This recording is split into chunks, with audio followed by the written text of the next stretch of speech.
قومی اسمبلی سے اجتماعی استعفوں کے معاملے پر تحریک انصاف میں اختلاف کی خبریں سامنے آ رہی ہیں۔ ان خبروں میں کتنی صداقت ہے، جاننے کے لیے ہمارے ساتھ لائن پر موجود ہیں ڈان نیوز اسلام آباد کی بیورو چیف افتخار شیرازی۔ افتخار شیرازی، اجتماعی استعفوں کے معاملے پر تحریک انصاف میں اختلاف کی خبریں سامنے آ رہی ہیں، کتنی صداقت ہے اس میں؟ اگرچہ گزشتہ روز جو بنی گالہ میں ایک اجلاس ہوا، اس میں تو ایک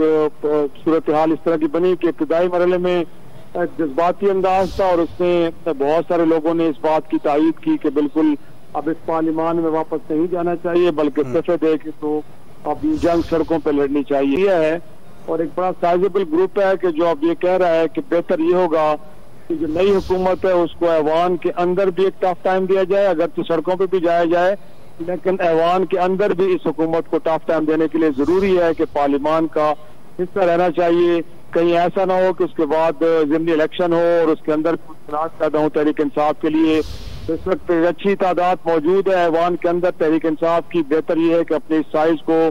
حکومت وقت کو ٹف ٹائم دینے کے لیے استعمال کیا جائے۔ تو اب دو طرح کی رائے آ چکی ہے، اب دیکھنا یہ ہے کہ پارلیمانی کمیٹی جب بیٹھے گی تو کون سی رائے جو ہے وہ زیادہ پریویل کرے گی، اور اس کے ساتھ پھر تحریک انصاف کی قیادت جائے گی۔ لیکن جیسے کہ معلوم ہے کہ آج وزیر اعظم کا انتخاب بھی تحریک انصاف لڑ رہی ہے، شاہ محمود قریشی صاحب امیدوار ہیں تحریک انصاف کے، ساتھ میں جو منرف ارکان ہیں ان کے اوپر بھی ایک دباؤ ڈالا جا رہا ہے کہ کیونکہ پارٹی قیادت نے اب ایک شخص کو وزیر اعظم کے طور پہ نامزد کر دیا ہے تو ووٹ انہی کو ڈالیں۔ اگرچہ کہا یہ جا رہا ہے کہ 20 ارکان یا تو ووٹ ڈالیں گے نہیں، یا ممکنہ طور پہ وہ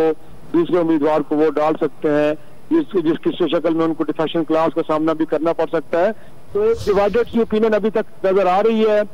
تحریک انصاف کے اندر، لیکن یقینی طور پہ اب دیکھنا یہ ہے کہ جب پارلیمانی کمیٹی کا اجلاس ہوگا بنیادی طور پہ وہاں پہ کیا حتمی فیصلہ ہوتا ہے۔ تو ابھی تک تو ایک مشکل صورتحال ہے جس میں ہر دو طرح کی رائے پائی جاتی ہے۔ ایک رائے یہ